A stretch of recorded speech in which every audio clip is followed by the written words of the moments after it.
It's your girl Sid Janae, and we have here with us today CDs for Stealth Magazine.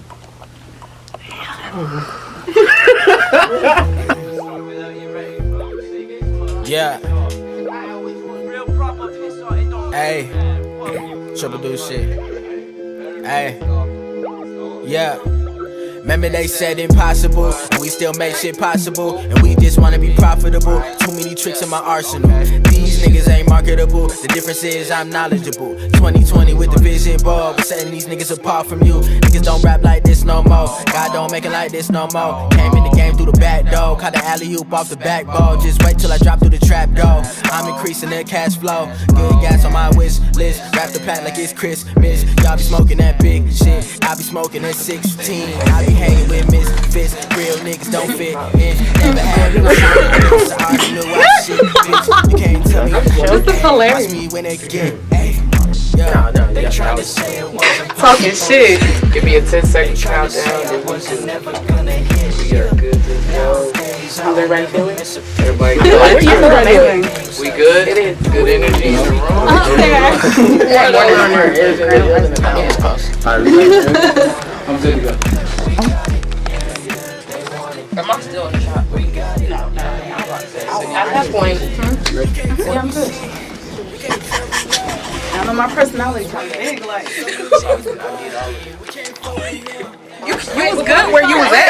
Before I start, am I introducing me? okay, cool. We just go with him. You can say your name.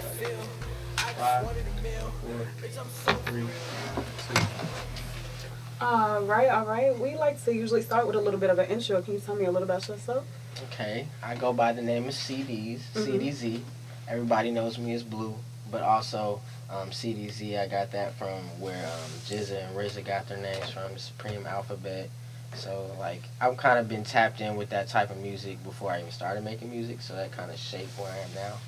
And right now I'm in the process of teaching people what that means through the music and what that sounds like. So that's why I did CDZ Volume 1. What inspires you to want to teach people that particularly? I would say the artist that inspired me to think about it and even go research it. Malcolm X was probably the first person that made me even come across it, because I had to do a Project Umbra in high school, and then I just dug deep into it, and they were the people. He was in the group that started the Supreme Alphabet. Gotcha. And I'm like, okay, what's this going on? I changed my rap name like 6 times. So I'm like, I finally came upon this name, and I'm like, oh, Jizza, RZA, SZA might have got her name from that too. I don't know for sure, but like hers from that generator. The generator? Yeah. What is the that? What you call it? The Wu-Tang generator. Ah, Yeah. I was just gonna ask so you. it's still, no, I ain't put it in the Wu-Tang generator. I actually looked at the Supreme Alphabet, but that's still fine though. But yeah. yeah. Tell us some more about your style of music. How you got to creating that style of music. I feel like it's something that is kind of experimental throughout time, because I listen to so much different types of music, different types of cultures and music too. So a lot of different things inspire me and influence the sound. But like, I'll try to sound like this with a certain mind state. I'll come in trying to sound like this, and it completely just sound like me. It doesn't sound like what I tried to sound like. Like I'll try to sound like Kendrick Lamar in this song. But like, just mentally, like, oh, I'm gonna try to approach this verse like that, and then it don't end up being like that at all. Yeah. But they're like, damn, this is something very different. I always get that when I play it for people. It's like, this is something different that I ain't never heard. Y'all are doing something really fresh and new. So I can't even really bottle it and say, I don't even know what the style is. It's like water, I guess. Like, you know, it's flowing. Whatever the beat is, I conform to the beat. Whatever everybody, all the people I make music with, it's usually when I make music with people organically, it's because they just form to whatever sound we're making. It's never, I need this type of beat, bruh. We get in the studio, we're playing all types of stuff, and it's always just off the vibes. Everything is. It's off how the energy is going. So. Gotcha. You mentioned Kendrick. Who else are some of your influences? Before I started rapping and ever thought I would make music, I was a hooper, and all I was listening to early was Lupe Fiasco, Common, Tribe Called Quest a little bit, but Mainly, Electric relaxation. mainly Common and Lupe, for real, for real. Got you. Like early Common and Lupe. Got you. But you don't really, I wouldn't say you hear that in my music. Cause like, that was like an early stage before I even started making music. Mm-hmm. So, later on, I'll probably say I was listening to Slim Thug, I'm listening to Paul Wall. This is probably like our middle school. Cause you graduated when? 2012. Same Yeah. year. Same year. So, we're in middle school. This is like the era when, Kanye done dropped all them, the 3 albums and everything. And G Yeah, Unit's Hot going Words. crazy. Dipset going crazy. Lil Wayne going crazy. Cash Money going crazy. Mm-hmm. So, that's so many different sounds. And then you got Outkast too. That's why I'm like, I don't even know what fully influences it. There's so many influences. Just a lot of different. Yeah, I can take influence from a painting. So, That's a great thing to look at it with your music. Now, you refer to yourself as an audio scientist. Can you explain that? Elaborate on that? I say I'm an audio scientist because I also produce and I've engineered myself from the start. And I feel like I'm a scientist in the way I'm experimenting, and sometimes I'm coming to the table with a hypothesis. I have no idea what the answer is going to be, but this might end up being great. It may not. Experimenting, though, is the main thing I love to do, and I feel like just being a part of all aspects of music is what makes me audio scientist. Gotcha. That's an amazing way to just put that. I love that. You don't hear a lot of people, when they come down together with their sound Yeah, as to how they put stuff together, but I like that. I appreciate that. How do you find new ways to experiment? I don't know. I mean, I'm always searching for new ways, and like I said, I'm inspired by all different things. So it might just be today I'm really into just listening to some Brazilian music or some Ethiopian music, some bossa, like different music from Africa, Ghana music.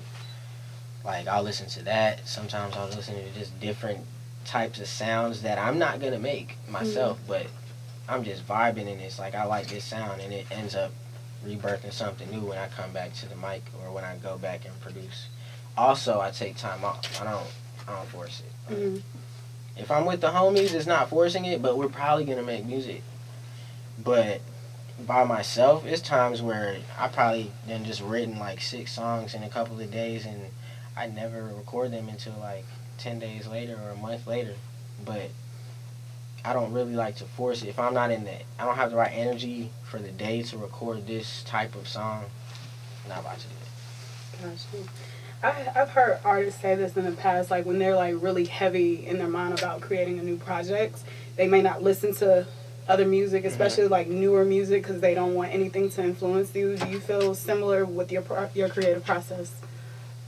I mean, not really, because I don't know if it's because I'm really like, I won't say I'm hard-headed, but I'm just headstrong in what I do, so I don't really feel like I'm copying anybody. And then when you feel like people are copying you, it's just like you gotta look this person in the face and be like, bro, you need to be humble. Because everything is copying everything, and not even you ain't the first to do it. Not even close. You're probably the 17,000th to do it.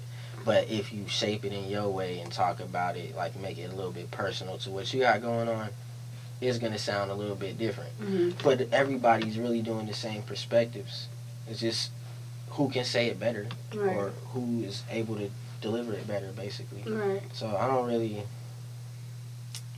What was the question again? Sorry. No, you're good. I was just saying, basically, I've heard artists in the past basically say like they're influenced, listening to music, creating a project. I don't know. I don't just not listen to stuff. Right. It's gonna over influence this next project that I'm working on, or this is so good. Like, no, I'm gonna listen to this, and I'll probably take something from it that you won't even notice that I took from it. It might just be something mental that I took from it. Right. I'm open to all music.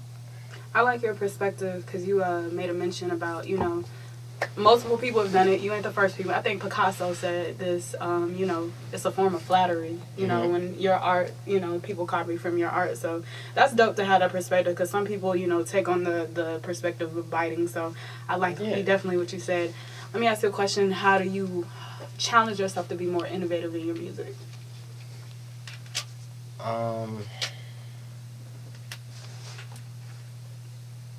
I probably just try to talk about more direct topics that are generally equal to everybody, meaning like it's not just a topic just on something that I got going on that I can make everybody relate to. Mm-hmm. Like I'm thinking outside of myself, so some situation that this person has going on, or Gotcha. this person over here may be going through that Mhm. I've never experienced, but I know people have. So Seem like and quite they an can't empathetic rap, so person. I can put that together for them. Gotcha. Seems like quite an empathetic person through your music. Thank so you, that's I dope. appreciate that.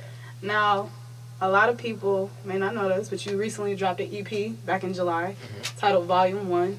Give us a little, take and elaborate on the significance of that project. Okay, so the significance, so what I was saying earlier also is like I dropped that CD, I dropped this Volume 1, and now it's just me getting people acquainted to the name CDs, even though this has been my name for about like 5 years now, but just getting them to understand what it means and everything. So I'm trying to bring a different feel for each letter, meaning like in each letter, in the songs for those letters go with the meaning of the letter. So like cloudy, the meaning of see is to see with the mind's eye. And I felt like a lot of times what we got going on right now, and even myself, you just sometimes just getting too caught up in certain things, like your mind is clouded. So your third eye or your mind is clouded to certain things, and you're just not aware. Or sometimes you may be too aware, and it gets cloudy because there's too much going on. You're overthinking about everything. So you can be too much unaware and too unaware, and it still makes things cloudy. So that's the C, and then the D was divine intervention, and the D is to be divine with oneself or destroy the things that make the negative things in your life that keep you from being divine. So that was just about some toxic shit that I had been through pretty much, like, and it was just like divine intervention as like, that wasn't supposed to be, that was supposed to happen, but that is not supposed to happen again. Right. Like you're supposed to experience that, but not again. If you do again, you didn't learn. Right. And then the Z is the zigzag from knowledge to wisdom to understanding, and like it's just basically a path, and that's why I say it's a zigzag, because when you go from knowledge to wisdom to understanding, you the path to that is not straight. It's not a straight line. So when you have knowledge, you just taught me something. And wisdom, I'm going to go research it when I go home and tap in, figure out more stuff over the couple months. Right. Understanding, I can teach somebody else that now. Right. So that's the path. And the Zen is like, that's the name of the song for Volume 1. My favorite song on the EP, by the way. Appreciate it. Shout out to the homie Ronnie Do Good. But yeah, that joint is like just you finding the zen of that path, of this zigzag path. You're not really trying to force it and not really stressing it, and knowing that the path to knowledge and wisdom and understanding, you're not still about to know everything anyways. Right. Like it's impossible. So just don't be, let it come to you. Right. Seems like there's a strong theme of like spirituality and just your sound and just how you go about making and coming together and creating a project. How important is that, implementing that into you as an artist and your music? I feel like it's important because like I said, I do try to get outside of myself when I talk about my music or when I make certain songs, but a lot of it is personal, more the majority of it. So sometimes it gets too personal, so I try to like what's the question again? Sorry. No. Basically, I was saying like there seems to be like a strong theme of like your spirituality, Oh, the spirituality. So yeah, the spirit. I feel is like that? it's not too important when it comes to religion. Like I do say a lot about God and everything, but I don't try to like press any certain type of religion. Sometimes I say out loud. I just, I don't like to press any type of boundaries on people, but I do like to, express my beliefs and what I got going on and what I believe in, and that spirituality helps me get through to people to where they listen to certain songs where I was talking about the experience of maybe me talking to God as if I'm Icarus and my wings got burnt off, and I'm talking to her about it, and I'm talking to her, asking her certain questions like, if you know everything, why would you let this weirdo person be alive and do all these things in the world, and you already know everything, you know he's gonna do that, and you created this person. But also it's just like, that perspective is just like, it's like, I feel like that would make people think. And that is something that made me think. And the person that told me about that song, they said they cried listening to that song. I ain't never heard anybody tell me that. So I'm like, damn, I made something that powerful to make somebody, actually feel something. And, I mean, that song makes me feel something like that. So, I mean, I don't, go into it trying to be super spiritual or anything. It's just like, it just happens, really. If it's a certain beat, it'll come out. Yeah. So I mentioned how Zen is my favorite song on the EP. Do you have a particular favorite track? I think Zen is my favorite. Yeah. I do like Cloudy a lot. I love Cloudy a lot. I love Divine Intervention too, but I definitely like Zen a lot because I had one of my homies help me with that beat, and just the vibe of it and how it was made, like, I enjoy it. Yeah. And I enjoy talking about that type of thing. Just like how certain people are, they like to depict themselves of what they're not, especially in this industry, especially what we're doing. Even if, obviously if you're an actor or actress, you got to do that. Right. But if you are not behind the camera or a film person, you don't have to, fake who you are. And people do that consistently for a check to do whatever they got going on and get some, fake it till you make it. Yeah, I'm like, definitely. Your pockets look hurt, my boy. You're trying to keep up with everybody, that type of stuff. That's pretty much what that song is about. Finding the path to knowledge, to wisdom, and understanding. You're gonna go through some bullshit, and you're gonna have a lot of things that are obstacles along the way that can knock you off that path, and you could just not even be on the path no more. You just on somebody else's path. They got you going somewhere. Right. So. You seem to have a very strong sense of self, being that you are an artist and being, in the industry. Do you find it hard to stay authentic to who you are? No, not at all. I've never had that problem. I don't know if it's because of who I just grew up to be and always been. I've always been a kind of just a one-of-one type of person. Even in my family, I'm the middle child and everything, but I'm just the anomaly. You can't really.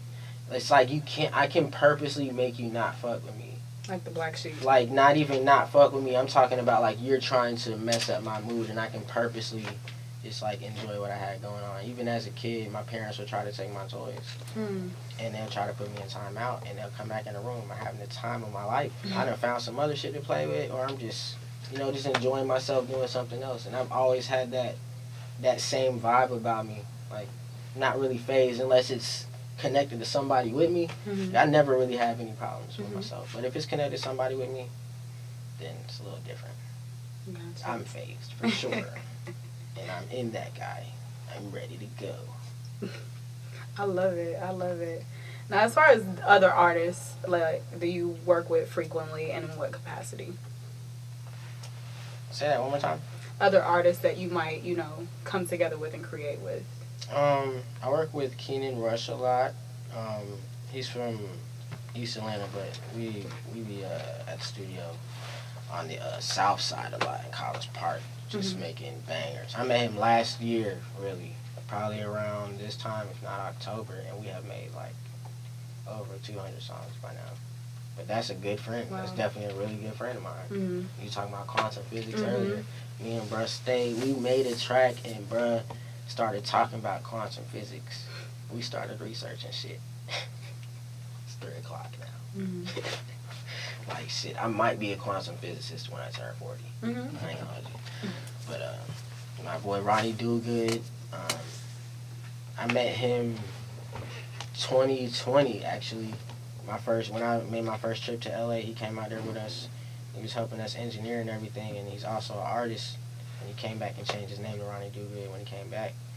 Just things have been great. But, great friend of mine too, great person. My brother is the first person I ever started making music with, Nico. He makes a good majority of my beats. You're always gonna hear a beat of his on anything I make. So he's the reason I got into music. So that's the person I've always been making music with. A friend of mine, DZ, is the first person I made a song with back in high school at Hillgrove. Like, we made a song about Arizona's. we was going to the gas station, and we was about to go get some Rellos, and then we went to get some Arizona's too. He was in the studio. He was already making music and everything. He had the mic and set up and everything. He really taught me how to engineer. We go back there.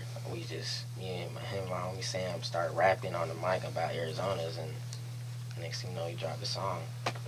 And niggas saying I sound like Tyga, and I'm like,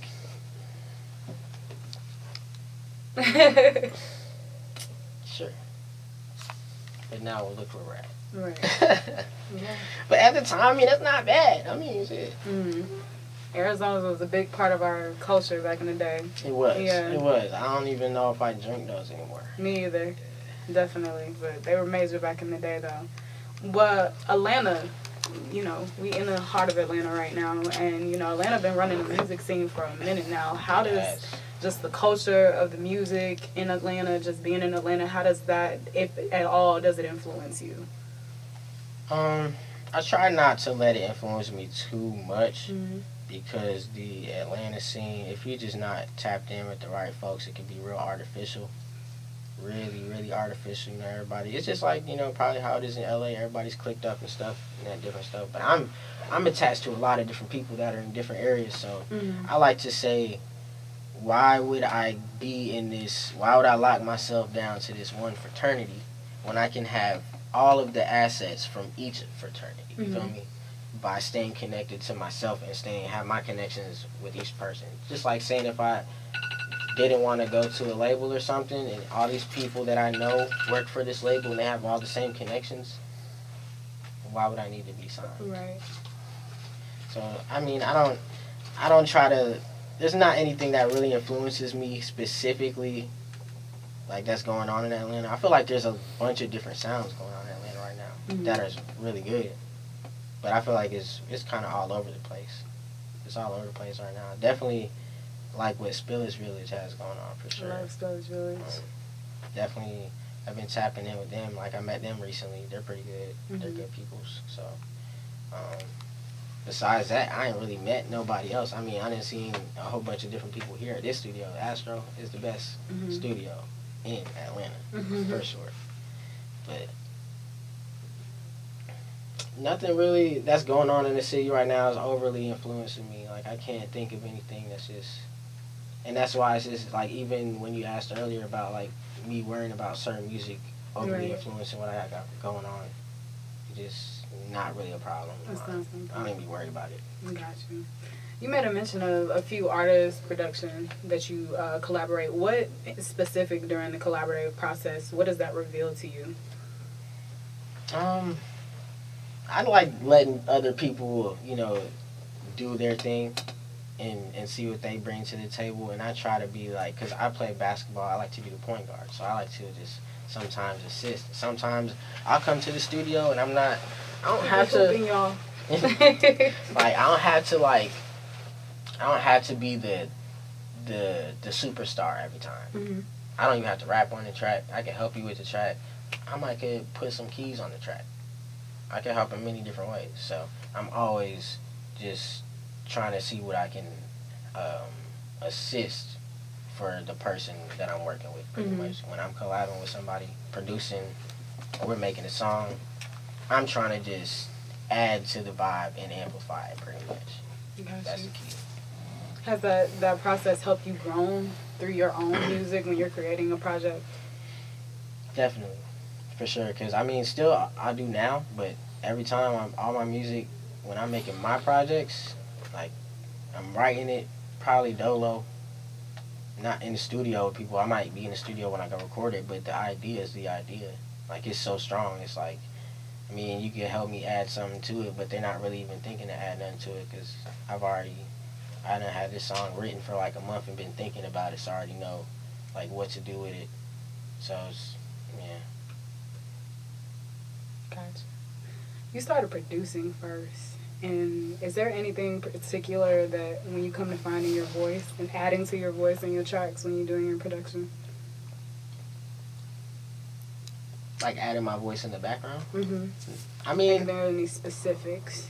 I mean, no, I don't really add any specifics. Like, it's just certain elements I add might be something I randomly found today.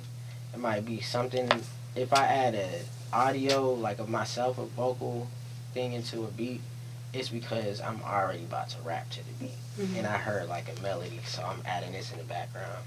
But it's been times I've done that and people are like, they hear me mixing the song now, like, but they're mixing the stems down, so it's like separate each track. And they're like, oh, bro, you sung that? They thought that was like an instrument in the back or something. Mm-hmm. Just like how the Roddy Ricch thing on the box song. Like him. Yeah, I was like, yeah. It took me a minute to realize that was him. I was like, oh, I thought that was I didn't really think it was a door, but like, it sounded like it. The Mm-hmm. Yeah. All right. What do you feel has been the most important thing to you on your journey as an artist?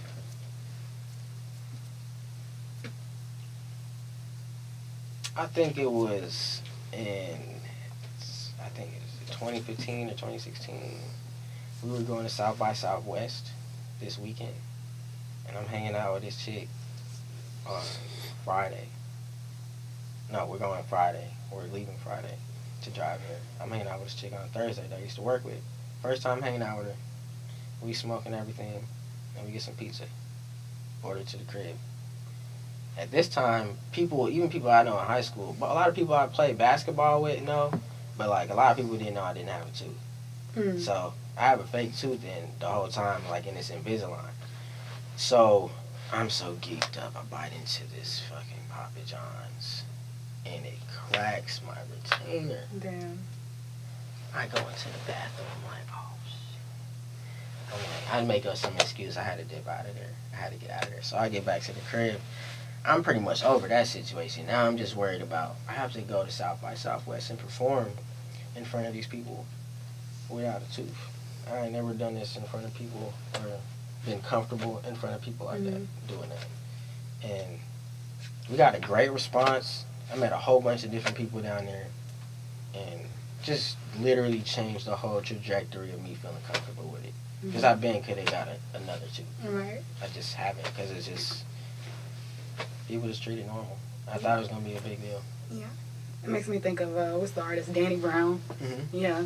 Yeah, but I look better than Danny. That's why it makes it better. You do. I give you that, definitely. A lot has changed in the last year and a half with COVID and everything. Has it changed anything specific with you and your process as an artist? Not really my process. Maybe my traveling process. I probably would be traveling more. But, not really, because everybody was coming here too, so I didn't even have to go nowhere. Everybody I was usually going to travel to came here, so it didn't really affect my process. I record at the crib for the most part, unless I come record at Astro Studios or record at the homie studio. So it's not like anything really affecting me, because I'm not doing festivals yet. So that's not really affecting me.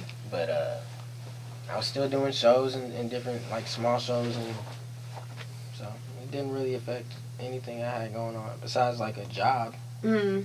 After that, I didn't have no regular job, but that was because I decided not to work there no more. And I was like, shit, I'm getting this, I'm about to get this unemployment, and I didn't get it. And I'm like, you know what? Let me hang out with this stuff.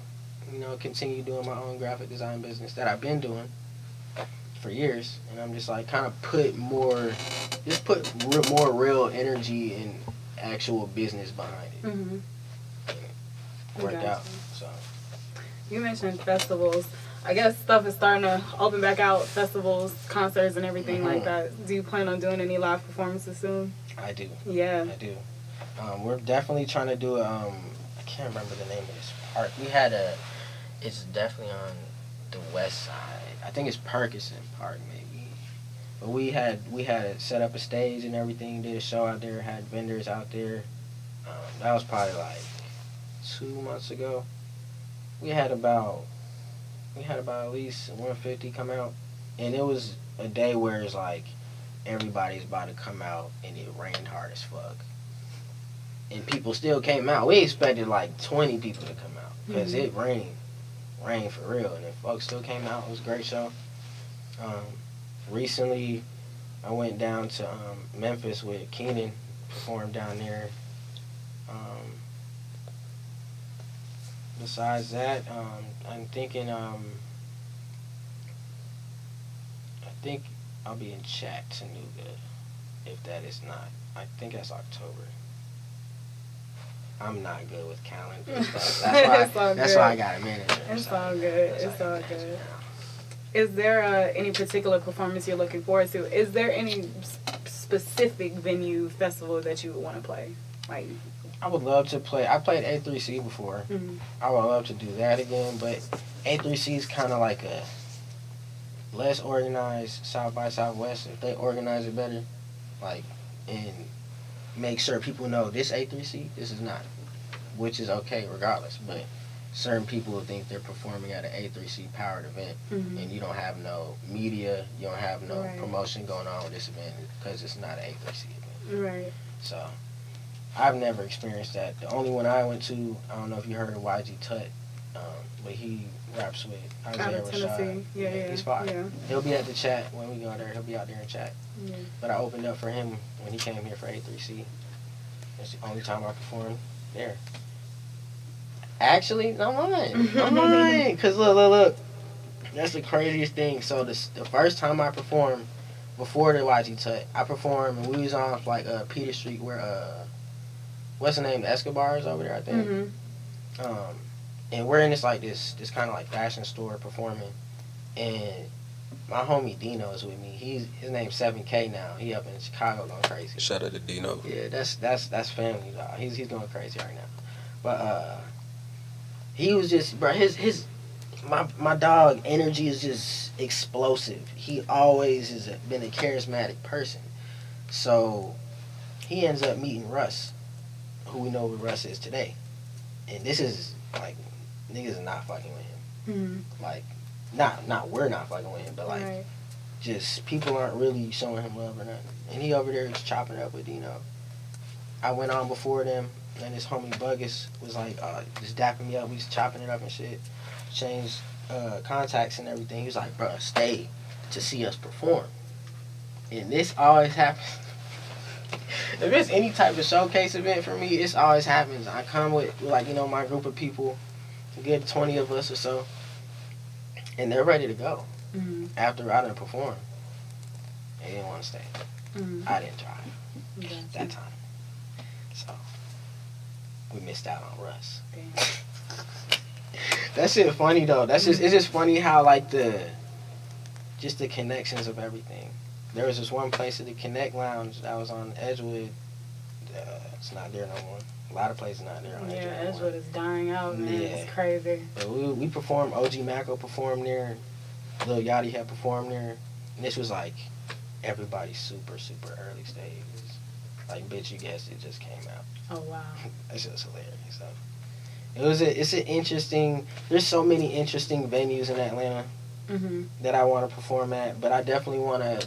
What we've been looking into this year kind of is more forming our own things and hosting our own shows, because there's just a lot of missing assets when you're not really the one behind the wheel.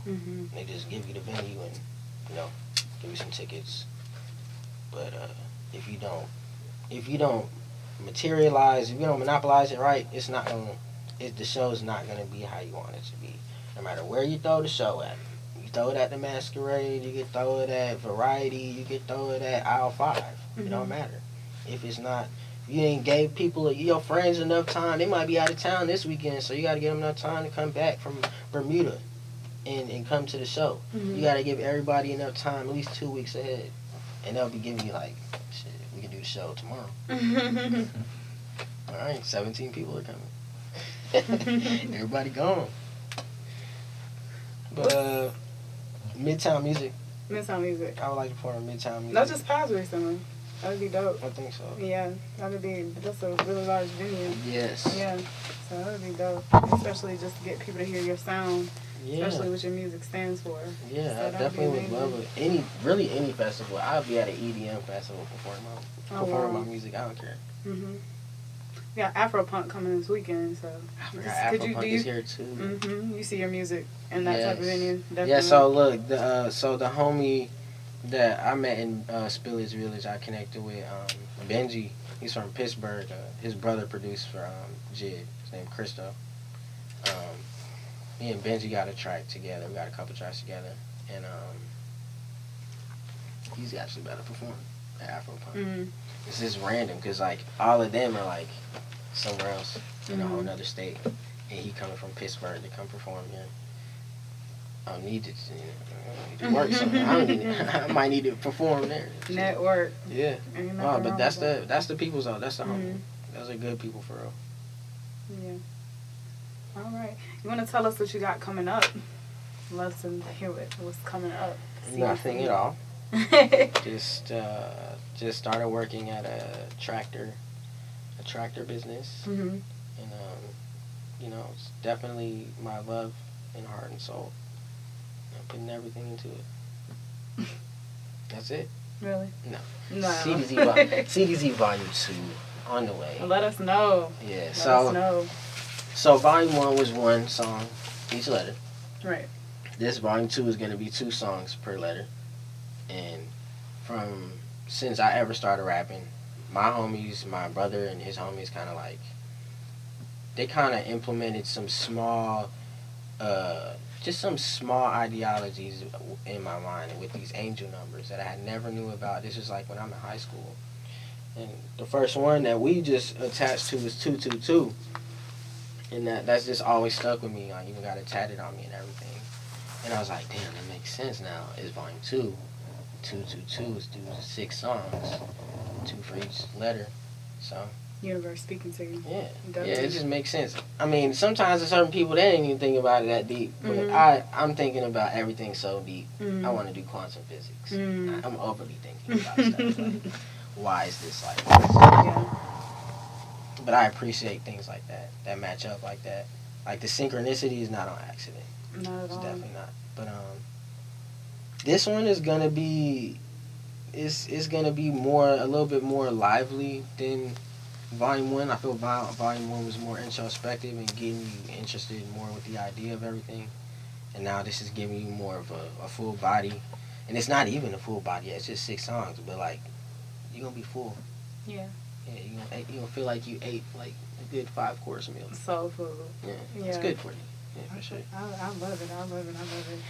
It's you bringing up the angel numbers. It's crazy because I've been seeing 444 a lot, and just somehow I got led to listening to 444 this morning. It's crazy. I had never listened to his whole album, that album by Jay-Z. I'm not the biggest Jay-Z fan, but that album, I was like, obviously there's a reason I was led to listen to that, so that's dope. What are some of the necessities for your creative process?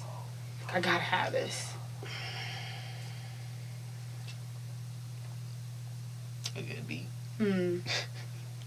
That's important.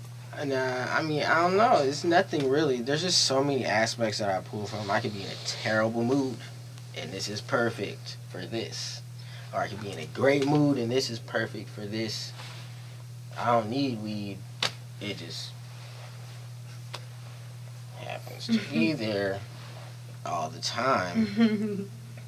But it's not something that I lean on for creative purposes at all. It's kind of more of a just relaxation. But I don't need to drink. I don't need none of that. Sometimes it just always be around, but a lot of the times, like if I'm at the crib by myself, I'm just vibing. It's only the music is all I need, honestly. I don't really need anything extra. Maybe like if I'm in a day where I'm on my producer stuff, like, and I'm probably have like some 90s basketball games playing in the background or something, or like some anime playing in the background. But it can't be an anime that I'm really fucking with, because I'm gonna watch it. So I can't multitask like that. But that type of stuff, like I'll set a vibe like that, have certain stuff in the background, but I don't really need it. It's not really a necessity. Nothing is a necessity besides the equipment for me to make the music. Right. Definitely. What are some of the differences in the process for producing and writing for you? For producing, I choose kind of like how I said, the water approach earlier. I don't really know what I'm gonna do with this. Like, I like this sample, or I like this sound I'm playing on this piano. I don't even know where it's gonna lead, but it take me somewhere in it. Right. And I already know where I know where I'm going. Like when you be driving and you were not paying attention, but you're literally on perfect autopilot. You ain't crash. You just, oh, okay, I forgot. I was driving. Like that's how it be when you get in the zone. Like you don't really know. You know where you're going, but it's kind of on autopilot when you get to a certain moment. When I'm writing, it really depends on the beat, honestly, because I make so many different types of music. Like if it's something about a love song or something like that, I'm gonna definitely try to put together like a theme or some type of. I'm trying to create the picture, so I'm trying to recreate the energy and the feeling of it. So I'm painting certain different things and feelings that's happening in the moment or the room, so you can see that. But if it's about like, I hopped on this 90s beat, like, I'm just blacking out, and I can't even tell you what I'm doing. I'm just going crazy. It's just like, I know what, I'm probably thinking I'm trying to rap like ODB or something, but it's not what it sounds like. I'm just trying to go crazy. And I know what that sounds like. I don't know what to do to get there. I know what to do, but I can't tell you what to do. Right. It's one of those things like it's kind of like your sixth sense in a way. Like when I keep going back to basketball, but I love basketball. Sorry. But someone who is really good at dribbling, hence Kyrie Irving, it looks like they have the ball on a yo-yo or a string of some sorts, and he's doing things and doing certain moves, but this is like his just fluent movement, and somebody like reacts to it, and he's just reacting to something else, but it all looks so fluent and it's perfect. So it's like that's kind of how it is when I'm writing. Like I'm reacting to how the beat is reacting, how it makes me react. I'm kind of reacting to the beat. I'm not really just like, I'm forcibly gonna do this flow on this beat. Like whatever the beat asks me to do, that's what we gonna do. Whatever the beat asks for me, that's what I'm gonna do. So. Gotcha. Did you always kind of know the sound you wanted to go to with your music? Not really. No. Definitely not from the beginning. I don't think you always know from the beginning, because like it's an experiment. Like you don't. When you first started making music, you probably making what you thought was cool back then, or what you were interested in back then, because you don't even know how to get your own beats. Right. So unless you just came up making your own beats, that's different. But a lot of the time, it takes time for you to get through a certain amount of eras or just different types of sounds till you figure out, oh, okay, this is what I sound best on. And you can't just be at the crib listening to it by yourself. You got to get other people's perspective and input on it, and they're like, okay, this is what I like the best for me. And you kind of expound on that. But I feel like I found mine through just really experimenting with the instrumentals that I liked from certain artists. Like at first when I wasn't making beats yet, I'm on MF Doom beats, I'm on Flying Lotus beats. I'll hop on like the Lauryn Hill instrumental, or I'll hop on the Tribe Called Quest instrumental. I'll write to a Mobb Deep instrumental, and that'll bring out, like I'm trying to emulate something that they would emulate, but it's helping me form what I'm now today and be able to do that on a whole different beat and just, just have that in my bag, I guess. Instead of just rapping on like, I don't know, it's trash beats. Gotcha. That's why I started making beats, because the beats were like super trash. if it wasn't one of those beats like a YouTube beat that was like, okay, this is so and so instrumental from this song. I was on SoundClick. Me and my bro was on SoundClick looking for beats. Only Johnny Giuliano. That was when Cushion Orange Juice was going crazy. Johnny Giuliano beats was great. That's about only ones we could find on SoundClick, bro. Oh my gosh, it was so bad to the point where I named myself People Suck because People Beat Suck. Damn. But yeah, that's why I started producing. Gotcha. So kind of I should do it myself anyways, and people be taking too long. That's probably why I do all the things I do. Mm-hmm. So I don't have to wait unless it's my fault. Mm-hmm. I'd rather it be my fault. I don't want to be mad at nobody anyway. Right. So.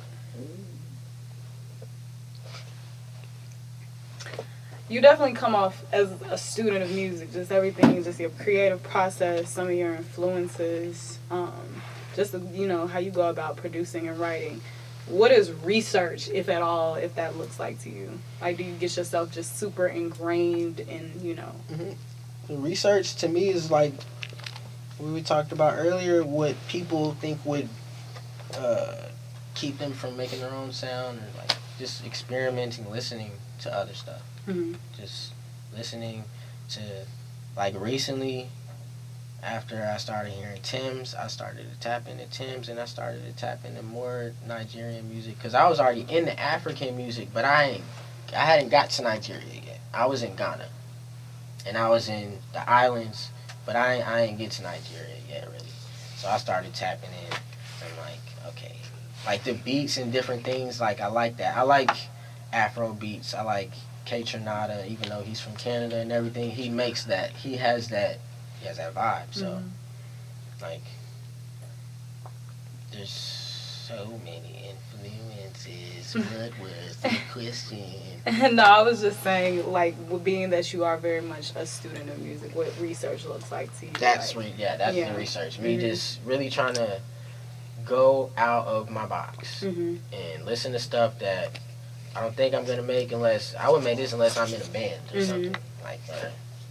But I still like to listen. I already just enjoy different music, so it's like I don't want to just be in one box and just listening to rap the whole time and just listening to R&B. Nah, I'm not gonna listen to country. I'm sorry. No shade, but I mean, you know, there might be some good songs out there. There's some good country music. I'm sure but I there's hear some what good you're songs saying. out I definitely. Yeah, it's not my favorite. Yeah. It's not my favorite. But I'm still not against to listening to it. I always give everything a chance. Right. Like, if it's ass, it's ass. But, you know, I'll be like, if it's good, I'll be like, this not for me. But this is still good music. Mm-hmm. Everything is not, like, everybody not going to like all my music. Right. You might like one song. Mm-hmm. But you might like it a lot. So. Yeah. Definitely. You've gone over some of your influences, just, you know, how you go about, you know, sonically putting things together. What do you draw inspiration from, even if it's outside of music? I like vintage things. Mm-hmm. Like, sometimes it just be looking at a cover, because I do all my covers too, so just sometimes me creating a cover or just doing some graphics, like, oh, this would be fire to this fire picture, or I put this fire graphic together, and I can be like, this is so fire, I have to make the music for this. And that'll be the birth of some whatever I'm trying to emulate by looking at this picture, and I'm listening to the beat. If the beat don't go with this picture, it's not gonna go on here. But like, that's literally like one of the ways. Sometimes like my graphics, sometimes I might just go to the High Museum. Sometimes I might just be out with the homies, experiencing, having fun with women. And just, we're out drinking. We're out going out to eat. Like, we're just enjoying your time, living your life. Sometimes it's what you need to do. Like, some folks be stuck in the studio trying to work so hard, stuck in the crib working so hard, you ain't experiencing no life. Like, that's one point that me and my homies always try to make. We try to go out and experience life so we gonna have some shit to talk about in these songs. So, and it's not gonna always be some introspective stuff. You gotta have something to talk about with the ladies, or when everybody's out in the environment enjoying themselves, you gotta have something to talk about then too. So, you can't talk about it if you ain't out there. So, that is another inspiration. Another way for me is kind of like just going to play pickup basketball, just hooping. Just because I don't really, like, I'll work out, but I'm not about to go run. Mm-hmm. So that's my cardio. So I just gets my heart racing. I get home from that, like, I'm toast. I'm tired, but I'm not about to do nothing else but probably just make music because I'm not going nowhere else from the day. Right. But it'll inspire something from me. Just the competitiveness in it, like, because I'm very competitive. Mm-hmm. When it comes to music, not really. Like, Definitely. I already know my verse gonna be fire. They can say your verse fire than mine. They can say my verse fire than yours. It's not really gonna sway me either way. Right. Because I might have made the beat too. So, and it's just like we're on a team at that point. Mm-hmm.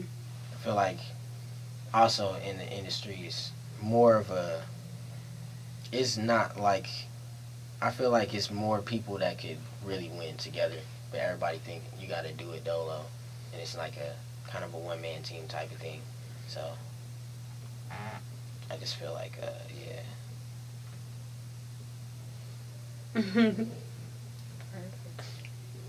Ask me that question one more time. What do you? I'm sorry. No, guys. you're good. The gas was so You're good. You're good. It's so perfect. Nah, just basically where you draw your inspirations from, if even outside of music. Oh yeah. What was the last one I was just saying? Because I had the other two. It was good. Mm-hmm. You're talking about your competitiveness, and then you made a mention of Oh just, yeah, like, the we come together. competitiveness in music. Yeah. Yeah. Everybody wants to be super competitive, so they be Mhm. kind of, shitting on each other when if we get on the same song or if we just help each other out. Right. Like we'll probably be up, and the same folks are against us Mm-hmm. that are against you. So it's not really like we're not on the same team. In sports, we homies and we not on the same team. Yeah. We not on the same team, but like this is not that. Everybody can win. Mm-hmm. Everybody has a chance to win. Just I believe for sure. Gotcha. So, listening to your music, there's a strong theme of individuality and enlightenment. Aside from the music itself, how do you go about practicing those concepts through your everyday life?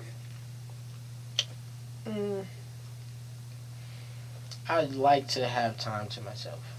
Just whatever self-love I'm showing to myself, whatever that means. Could mean just me taking myself out to eat, go get some good food, or just that type of stuff. That's what really builds my individuality. I'm already, like I said, I was already growing up the anomaly in the family, so I already had individuality, but I need to feed that, or like I'm gonna just not be in the zone, or I'm just not gonna be fully myself. So I need time to myself for sure. I feel like that's the key. Mm-hmm. Like just taking that time away, just with your own mind, chilling. Sometimes meditating, sometimes going out. I might go out and get drinks dolo. Definitely. It's a lot to being a musician, like just the process, the creative process, coming up with inspiration. Is there anything in particular like you feel like you have had to unlearn to become CDZ? Yes, definitely. Probably like business stuff, industry, business stuff. Just certain things that you'd be like, I won't say you'd be against doing, but you thought this was cheating, and it's not cheating. And if you do this a certain way, and there's a way that these certain people are doing this too, if you do this the same exact way, it's not cheating. If you do it with incredible people, you're definitely cheating. Mm-hmm. But it's just certain things like just your promotion and different things like that. And I thought like overly promoting my stuff would not water it down, but just annoy people. Mm-hmm. And then I realized there's real marketing and ads out there. You can just market it on YouTube and do Spotify ads and Facebook ads. Mm-hmm. Like you can pay to do that stuff, and that's not you paying some third party dude to go get your plays on a Spotify up, and then you get flags. Like that's not what that is. That's actual marketing stuff that I had no idea about until I just gained experience throughout the game. So I had to relearn just my mindset about certain things, and I had to relearn the game so I could learn how to move how a label would without being a label. So they don't have much to do when they approach, and if they do approach, it's like, what do you have to offer? Right. So, just not being green, pretty much. Right. Like, I had to relearn just not being green in the game. Like, there's a lot of stuff I still don't know. Like, there's a lot of stuff I still don't want to know. But, like, unless you have a lawyer and certain stuff and you got the money to do that, you gonna have to figure it out. Right. Or you're gonna get your money taken. Yeah, get bent over. I don't want that. How do you interact with your fans, with your listeners, and does that have any influence with what you put out musically, your content? Yes. I usually interact with my fans. A lot of them are my friends. A lot of them are people that, like, when I perform, people I don't know. I usually interact with them afterwards by just chopping it up, just talking to them like regular people, because I'm not a superstar. So Right. even if I was, I would still talk to you like a regular person. Right. I'd want you to talk to me like a regular person. But I just get their contact and just stay in touch with them. Just stay in touch with what they're doing. And naturally, the way my web is set up, it always be creative people that I end up meeting. They got a website, they got their painters, they build this, they do this. He's an architect. So I'm like, I might need you in the future. So all these people I be meeting are actual valuable people, and for me to talk to them makes sense because they could do something more valuable than what I'm doing. He might be a quantum physicist and he can teach me. So, you just gotta be personable. I just try to be personable and just talk to the folks. I mean, when they give me good feedback, bad feedback, which I don't get usually, so it kind of makes me like, are y'all lying to me? Maybe it's just good. But just all the feedback I get, so a lot of gratitude. I just appreciate it a lot, and I definitely want to do more things for my fans, for like just certain stuff, like just send them free stuff, whatever, free T-shirt. I've done that once, but I'm definitely gonna try to get into it more. But I mean, I just try to treat everybody like a regular human and not be like, oh, I don't want to talk to you, bro. Right. Even if, like, bro's real abrasive and you want to ISO beats and beats, let's collab. And I'm still cool. I'm like, all right, cool, bro. I'm gonna get your contact. I'm still gonna speed up the combo. But, like, I ain't gonna be rude, like, because in my head, I was that one person. I'm still not bothering people like that, like how he was, but I'm still like, shit, bro, listen to this. And it might be good, so. Definitely. I saw you mention in an interview that you, as far as just your fans and the people you interact with, that instead of just, just connecting to the music, you really want them to get to know you. Is there anything in particular, any particular aspect that you want to share with people?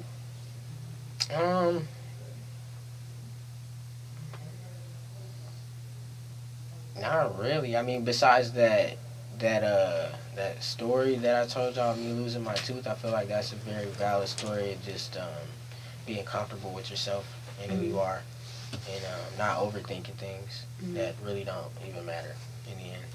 A lot of stuff don't really matter in the end, so you spending time overthinking doesn't do any good for it. So. Gotcha. Well, this has been an amazing interview. Is there anything that I didn't ask? Is there anything that you want to share to the people? Say. I do have merch out. Let the people. Go get that. CDZ Volume 1 merch is out right now. Go get them T-shirts. I'm telling you. We got the long sleeve T-shirts coming out for Volume 2. I'm on all the graphics. Tap in. Not expensive. Inexpensive. I tapped in, worked on it with Steve Carell, a couple of other people from the office. Nothing too crazy, but yeah. Anyways, yeah. Awesome. See me at I Love CDs. Everywhere. But shout out Steve Carell though. That's his name, right?